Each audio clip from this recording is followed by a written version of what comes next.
আজকের আমরা যে অধ্যায়টা নিয়ে আলোচনা করব সেটা হচ্ছে রেচন। রেচনকে আমরা দুটো ভাগে ভাগ করব, উদ্ভিদ রেচন, প্রাণী রেচন। প্রথম অধ্যায় আলোচনা উদ্ভিদ রেচন। রেচন কাকে বলবো? যে জৈবনিক অপচিতিমূলক প্রক্রিয়ায় জীবদেহ থেকে বিপাকজাত অপ্রয়োজনীয় ক্ষতিকারক পদার্থ উদ্ভিদ দেহের ক্ষেত্রে কেলাস বা কোলয়েড রূপে সঞ্চিত থাকে, অথবা বলকলমোচন, পত্রমোচন, পুষ্পমোচন, ফলমোচন ইত্যাদি প্রক্রিয়ার মাধ্যমে দেহ থেকে বাইরে বার করে, এবং প্রাণীদের ক্ষেত্রে নির্দিষ্ট অঙ্গতন্ত্রের মাধ্যমে দেহ থেকে বহির্গত হয় এবং আভ্যন্তরীণ শারীরবৃত্তীয় প্রক্রিয়া অক্ষুণ্ণ রাখে, তাকে বলা হয় রেচন। রেচনের উদ্দেশ্যগুলো কি কি? না, প্রথমে দেহের জলসাম্য রক্ষা। রেচন প্রক্রিয়ায় প্রাণীদের প্রয়োজনের অতিরিক্ত জল দেহের বাইরে নির্গত হয়, দেহের জলসাম্য বজায় থাকে। নেক্সট, পরিবেশের ক্ষয়ক্ষতি পূরণ।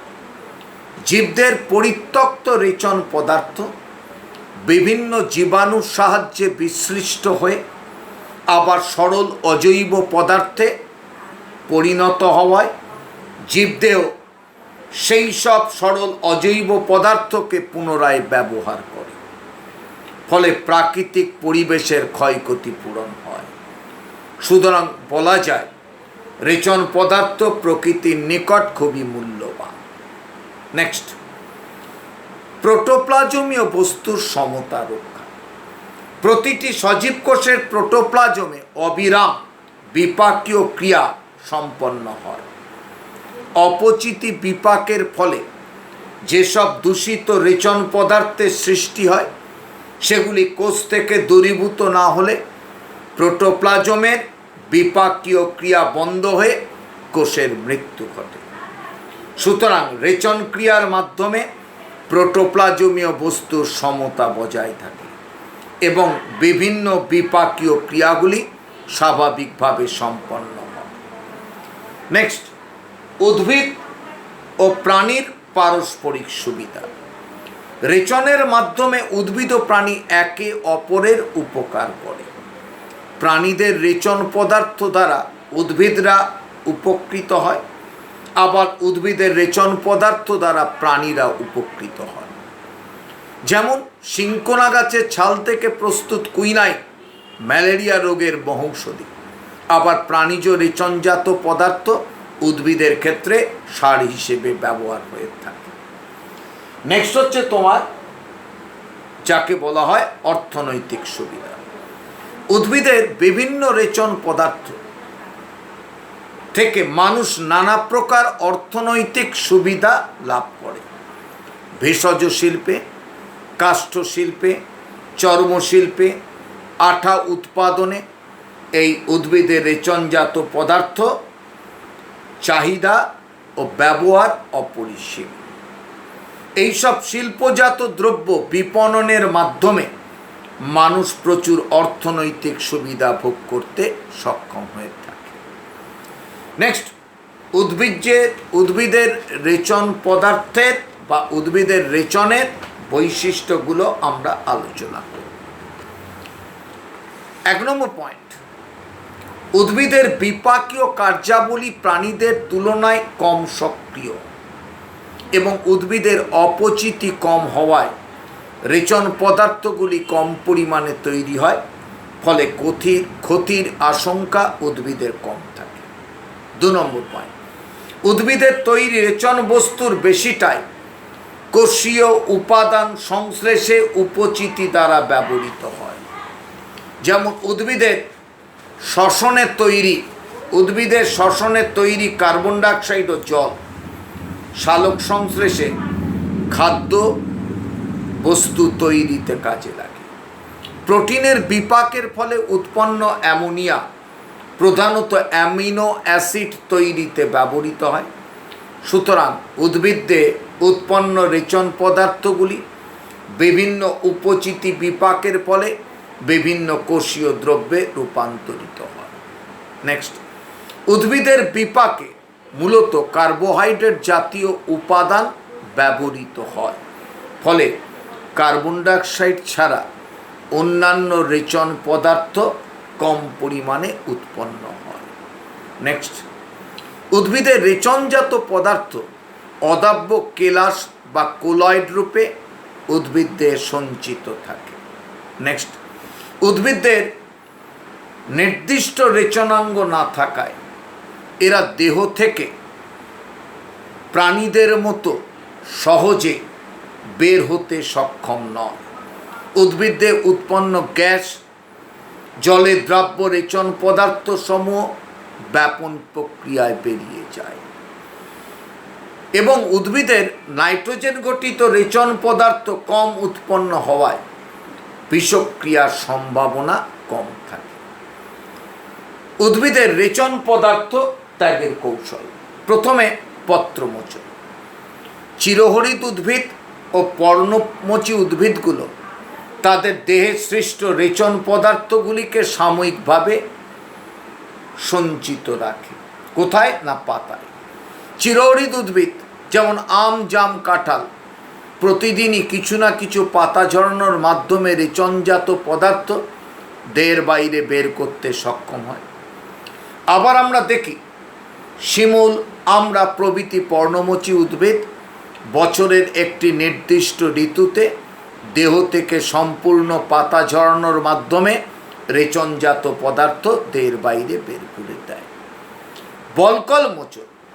উদ্ভিদের কাণ্ডের ত্বক শুষ্ক পুরুস্তর গঠিত হয়, একে বলে বলকল।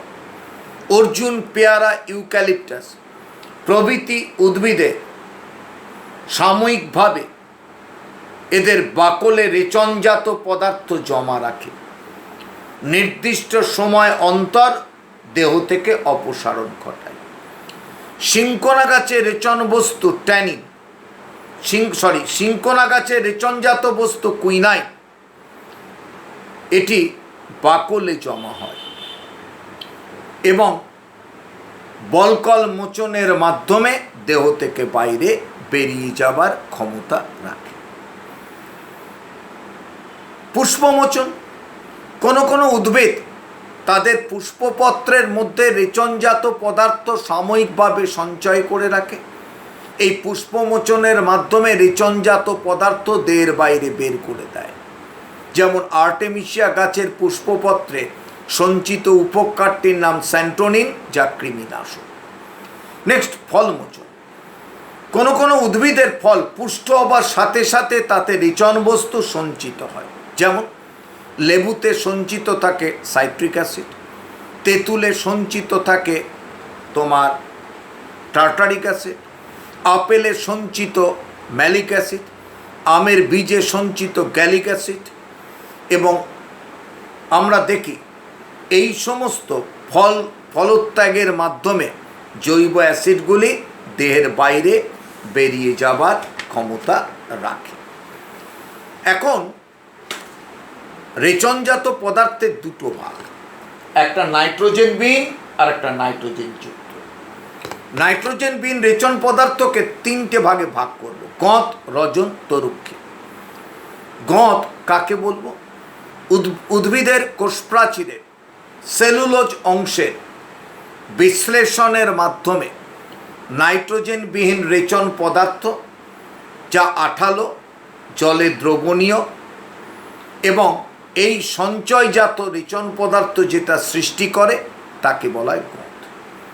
গঁদের প্রকৃতি কি? এটা স্বাধীন, গন্ধহীন, জটিল শর্করা জাতীয় পদার্থ।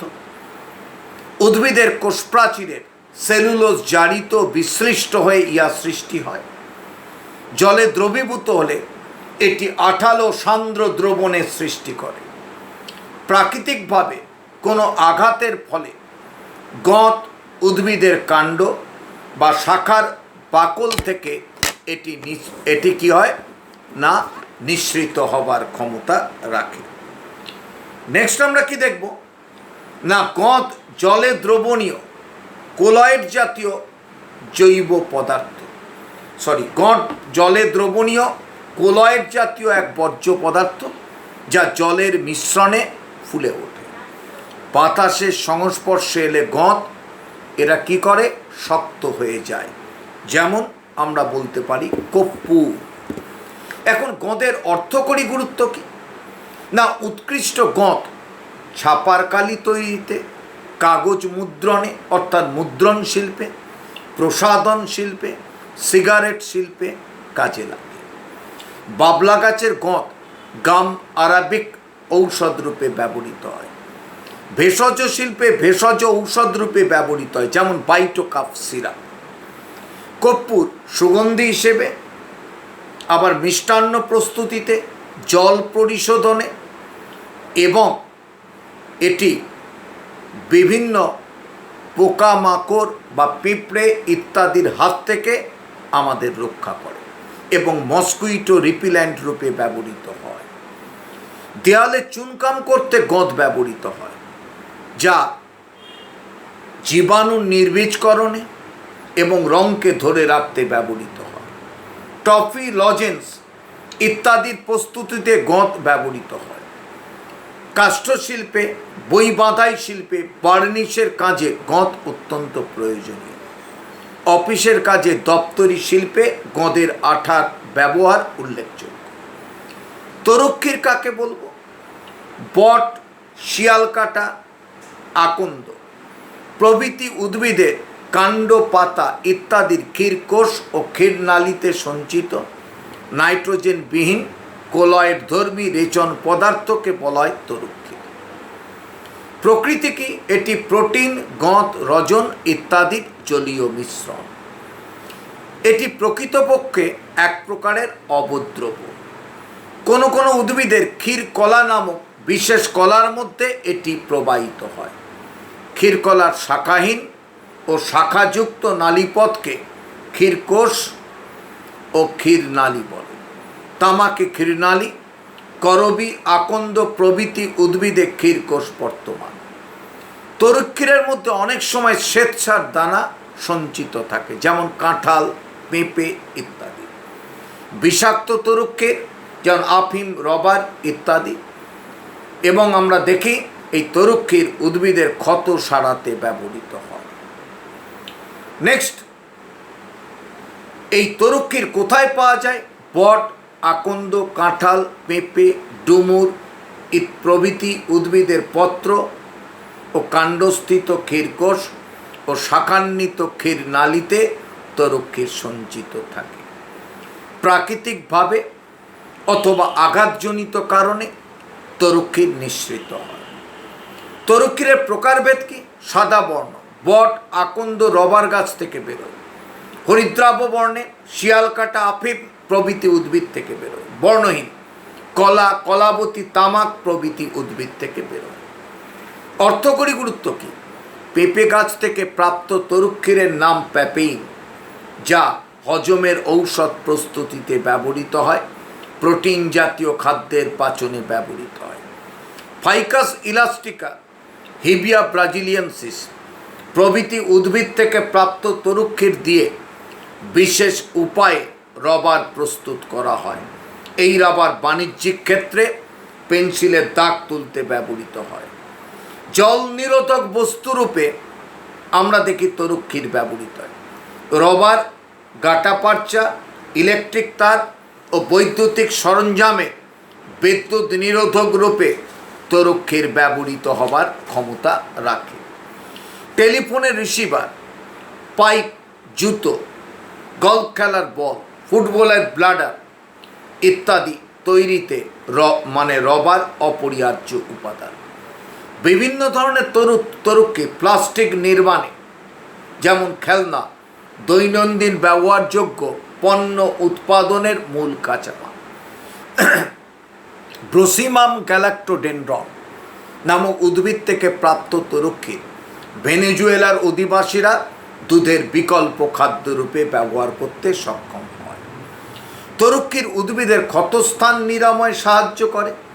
আবার অধিকাংশ উদ্ভিদের তরুক্ষীর স্বাদে তিক্ত হওয়ায় তৃণভোজীরা তা ভক্ষণ করে না, যা উদ্ভিদের আত্মরক্ষায় সাহায্য করে। নেক্সট, রজন সংজ্ঞা কী হবে? শাল, সেগুন প্রভৃতি উদ্ভিদের কাণ্ড পাতায় অবস্থিত রজননালীতে সঞ্চিত জলে অদ্রাব্য নাইট্রোজেন বিহীন সুগন্ধি রেচন পদার্থকে রজন বলে। প্রকৃতি কি? রজন এক প্রকার শক্ত ভঙ্গুর অনুদ্বায়ী জলে অদ্রাব্য রেচন পদার্থ। সামান্য হলুদ বর্ণের এই পদার্থটি ইথার ও কোহলের দ্রাব্য।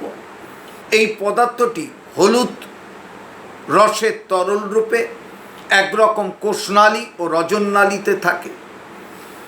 উদ্ভিদে বানতৈল নামক এক প্রকার উদ্বায়ী তরলের জারণের ফলে সৃষ্ট হয়, বাতাসের সংস্পর্শে এলে শক্ত হয়ে যায়। কোথায় পাওয়া যায় না? আমরা দেখি পাইন গাছের কাণ্ড শাখা পোশাকায়, আফিং গাছের কাণ্ড, শাল ও পাম গাছের ত্বকে, পাতায় উপস্থিত রজননালীতে রজন সঞ্চিত থাকে, যা আঘাত পেলে নিঃসৃত হয়। অর্থ করি গুরুত্ব: চাঁচগালা, লাক্ষা বার্নিশ, টারপেন্টাইন এরা রং ও বার্নিশ শিল্পে ব্যবহৃত হয়। লিনোলিয়াম, অয়েলক্লথ, রবার ইত্যাদি জল নিরোধক বস্তু রূপে ব্যবহৃত হয়। ধুনা, গুগুল পূজা অর্চনায় ব্যবহৃত হয়। হিং রন্ধন শিল্পে, ভেষজ শিল্পের গুরুত্বপূর্ণ উপাদান। নেক্সট, বৈদ্যুতিক তার, চর্মশিল্পে প্রভৃতিতে রজনের ব্যবহার উল্লেখযোগ্য। সাবান ও ফিনাইল তৈরিতে গালা টারপেন্টাইন ব্যবহৃত হয়। বেহালা, এসরাজ প্রভৃতি বাদ্যযন্ত্রের ছড়িতে কম্পন উৎপাদক রূপে রজন ব্যবহৃত হয়ে থাকে। বৈদ্যুতিক ঝালাই শিল্পে রজন ব্যবহৃত হয়। সুগন্ধি ধূপ নির্মাণ প্রসাধন শিল্পে রজন ব্যবহৃত হয়। রজন কঠিন প্রকৃতির হয়, যেমন এটা বিশুদ্ধ শক্ত ভঙ্গুর, কোহলে সহজে দ্রাব্য, যেমন চাঁচগালা, লাক্ষা বার্নিশ। অলীয় রজন এটি প্রকৃতিতে তরল, বানতৈলের সাথে যুক্ত রজনকে অলীয় রজন বলে, যেমন তারপিন তেল, কানাডা বালসাম। তারপিন তেল কী কাজে ব্যবহৃত হয়? তারপিন তেল জল অভেদ্য পদার্থ তৈরি করতে এবং আমরা দেখি রঙকে দ্রবীভূত করতে ব্যবহৃত হয়ে থাকে। কানাডা বালসাম বিজ্ঞান ও প্রযুক্তিবিদ্যায় ব্যবহৃত হয় এবং প্রসাধনী সামগ্রী তৈরিতে ব্যবহৃত হয়। গঁদ রজন, গঁদ ও রজনের মিশ্রণ, দুধের মতো সাদা, প্রকৃতিতে অর্ধতরল, আঠালো, যেমন ধুনা, হিং ইত্যাদি। নেক্সট আমরা যেটা আলোচনা করব এরপর হচ্ছে তোমার না নাইট্রোজেন যুক্ত রেচনজাত পদার্থ কাকে বলবো। এই নাইট্রোজেন যুক্ত রেচনজাত পদার্থের প্রকৃতি। উদ্ভিদের নাইট্রোজেন যুক্ত রেচনজাত পদার্থকে বলা হয় উপক্ষার।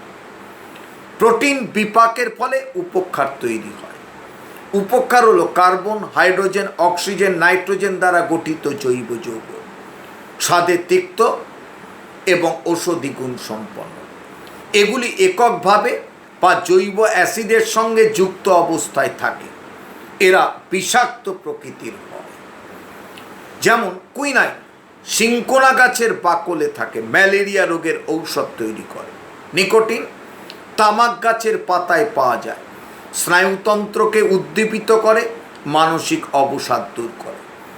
রেসারপিন, রাউলপিন সর্পগন্ধা গাছের মূল থেকে পাওয়া যায়, উচ্চ রক্তচাপ কমানোর ঔষধ রূপে ব্যবহৃত হয়। ডাটুরিন ধুতুরা গাছের পাতা ও কাঁচা ফলত্বকে পাওয়া যায়, হাঁপানির ঔষধ হিসেবে পাওয়া যায়। মরফিন আপিং গাছের কাঁচা ফলের ত্বক ও ফুলে পাওয়া যায়, গাঢ় নিদ্রায় এবং যন্ত্রণা উপশমে ব্যবহৃত হয়। অ্যাট্রোপিন বেলেডোনা গাছের মূল ও পাতায় পাওয়া যায়, সিম্প্যাথেটিক স্নায়ুতন্ত্রকে উদ্দীপিত করে। ক্যাফিন চা গাছের পাতা ও কফি বীজে পাওয়া যায়, স্নায়ু উত্তেজক রূপে কাজ করে। স্ট্রেকনিন নাক্স ভূমিকা বা কুচেলা গাছের বীজে পাওয়া যায়, পেটের পীড়া উপশমকারী ঔষধ তৈরি হয়। এপিড্রিন এপিড্রা গাছ থেকে পাওয়া যায়, শ্বাসকষ্ট হাঁপানি উপশমকারী ঔষধ তৈরিতে ব্যবহৃত হয়ে থাকে। এরপর আমরা আসছি তোমার ট্যানিন কাকে বলবো, ট্যানিন বলতে কি বুঝবো। আমরা এখানে রয়েছে ট্যানিন, চা পাতা, হরিতকি প্রভৃতি উদ্ভিদের কাণ্ড, ফল, বীজোত্তকে সঞ্চিত নাইট্রোজেনবিহীন, কার্বনযুক্ত, স্বাদে তিক্ত, বিশিষ্ট জলে দ্রবণীয় রেচনজাত পদার্থকে ট্যানিন বলা হয়। উদ্ভিদের কোষ প্রাচীরে কোলেনকাইমা কোষের কাস্টল অংশে রেচন রূপে জমা থাকে। চা পাতায় হরিতকি, আমলকি ফলের মধ্যে, গরান গাছের বাকলে, কাঁচা সুপুরিতে ট্যানিন পাওয়া যায়। ট্যানিনের একটা উদাহরণ কি না ক্ষয়ের হচ্ছে এক ধরনের ট্যানিন। কি কাজে ব্যবহৃত হয়? চামড়া ট্যান করার কাজে, কাঁচা চামড়াকে পাকা করতে ব্যবহৃত হয়। ট্যানিনের সাথে ফেরিক ক্লোরাইড মিশিয়ে কালি তৈরি করা হয়। পানের সাথে ক্ষয়ের যে ট্যানিন মানসিক অবসাদ দূর করে, স্নায়ু উদ্দীপক রূপে কাজ করে। বানতৈল কোনো কোনো উদ্ভিদের পাতা, ফুল, বাকলে স্বচ্ছ বিন্দুর ন্যায় তৈলগ্রন্থিতে তীব্র সুমিষ্ট গন্ধযুক্ত এক প্রকার উদ্বায়ী সাধারণ তেলের সাথে পার্থক্যযুক্ত রেচনজাত পদার্থকে বানতৈল বলে। বাতাবি লেবু, কমলা লেবু প্রভৃতি উদ্ভিদের পাতা ও ফলের কোষায় পাওয়া যায়। যেমন তুলা ইউক্যালিপটাস গাছের পাতায়, জুঁই গোলাপ প্রভৃতি উদ্ভিদের ফুলে, লবঙ্গের ফুল ও ফলে, দারুচিনি গাছের বাকলে বর্তমান। কাজ কি? বানতৈল আতর প্রস্তুতিতে কাজে লাগে, প্রসাধনী সামগ্রী, সাবান, স্নো পাউডার তৈরিতে ব্যবহৃত হয়, রান্নার বস্তুকে সুগন্ধি করতে ব্যবহৃত হয়ে থাকে দারুচিনি, ঔষধের উপকরণ হিসেবেও ব্যবহৃত হয়। নেক্সট পরেরটা হচ্ছে তোমার না সিস্টোলিথ। সিস্টোলিথ কাকে বলবো? বট, রবার ইত্যাদি উদ্ভিদের পাতার যৌগিক ত্বকের ভিতরের দিকের স্তরে ক্যালসিয়াম কার্বোনেটের কেলাস আঙুরের থোকার আকারে গুচ্ছাকারে বর্তমান থাকে। এই কেলাসগুলোকে বলে সিস্টোলিথ এবং সিস্টোলিথযুক্ত কোষকে লিথোসিস্ট বলা হয়ে থাকে। র্যাফাইট কাকে বলবো? ওল, কচু, কচুরিপানা ইত্যাদি গাছের দেহকোষগুলিতে ক্যালসিয়াম অক্সালেটের কেলাসগুলি রেচন পদার্থ রূপে জমা থাকে। এদের র্যাফাইট, এরা দুই প্রকার, অ্যাসিকুলার র্যাফাইট, স্পিরাফাইট। অ্যাসিকুলার র্যাফাইট দেখতে হচ্ছে সরু সূচের মতো, ওল, কচু প্রভৃতির কাণ্ড বৃন্ত কোষে অবস্থান করে। স্পিরাফাইট কচুরিপানার বৃন্তে তারকাকার র্যাফাইটকে বলা হয় স্পিরাফাইট। অসিদ্ধ ওল খেলে গলা চুলকায় কেন? সূচাকার অ্যাসিকুলার র্যাফাইটগুলো গলার মিউকাস পর্দায় আটকে যায়, ফলে গলা চুলকায়। তেঁতুল বা লেবু জাতীয় ফল খেলে এই অ্যাসিকুলার র্যাফাইটগুলি দ্রবীভূত হয়ে যায়, কারণ অ্যাসিডের সংস্পর্শে র্যাফাইটগুলি দ্রবীভূত হবার ক্ষমতা রাখে। আমাদের শেষ যে প্রশ্ন যেটা আমাদের লেখা আছে, সব রেচন পদার্থই বর্জ্য পদার্থ, সব বর্জ্য পদার্থ রেচন পদার্থ নয় কেন? যে সকল পদার্থ দেহের পক্ষে ক্ষতিকারক এবং দেহ থেকে অপসারণযোগ্য, দেহের মধ্যে বর্তমান থেকে বিভিন্ন ধরনের ক্ষতিকর প্রভাব তৈরি করে, তাকে বর্জ্য পদার্থ বলা হয়। প্রাণীদের ক্ষেত্রে মল, মূত্র ইত্যাদি, উদ্ভিদের ক্ষেত্রে গঁদ, রজন, নিকোটিন ইত্যাদি উৎপাদনকারী জীবের ক্ষেত্রে ক্ষতিকারক। সুতরাং এগুলি বর্জ্য পদার্থ। আবার যে সমস্ত বস্তু বিপাকীয় ক্রিয়ার ফলে উৎপন্ন হয় তাকে রেচন পদার্থ বলে। যেমন প্রাণীর ক্ষেত্রে ইউরিয়া বিপাক ক্রিয়ায় উৎপন্ন হয়, এটি রেচন পদার্থ। অনুরূপভাবে উদ্ভিদের ক্ষেত্রে নিকোটিন বা এই জাতীয় উপাদান কোষের ভিতর বিপাক ক্রিয়ার ফলে সৃষ্টি হয়, সুতরাং এগুলোও রেচন পদার্থ। কিন্তু মল, কিন্তু মল আমরা কি দেখি? বর্জ্য পদার্থ, কিন্তু বিপাকজাত না হয় রেচন পদার্থ নয়। সুতরাং মল বর্জ্য পদার্থ, কিন্তু বিপাকজাত না হয় রেচন পদার্থ নয়। তাই বলা যেতে পারে সব রেচন পদার্থই বর্জ্য পদার্থ, অর্থাৎ এগুলি কোষের ক্ষেত্রে ক্ষতিকারক, তাই কোষ থেকে এগুলি বাইরে বেরিয়ে যায়, কিন্তু সব বর্জ্য পদার্থ রেচন পদার্থ নয়। কারণ এই সব বর্জ্য পদার্থ রেচন পদার্থ নয় মানে যে সমস্ত বর্জ্য পদার্থগুলি রেচন পদার্থ নয়, মানে নিকোটিন বা এই জাতীয় উপাদান কোষের ক্ষেত্রে বিপাক ক্রিয়া সৃষ্টি হয়, এগুলোকে রেচন পদার্থ বলা হয়ে থাকে। এবং এই গঁত, রজন, নিকোটিন জীবের ক্ষেত্রে ক্ষতিকারক, এগুলি বর্জ্য পদার্থ, কিন্তু এদেরকে রেচন পদার্থ বলা যাবে না। আমাদের রেচনের আমরা প্রথমাংশ এখানেই আলোচনা করলাম। আমাদের পরের অংশে থাকবে যে প্রাণীজ রেচন পদার্থ। আজ এইটুকু।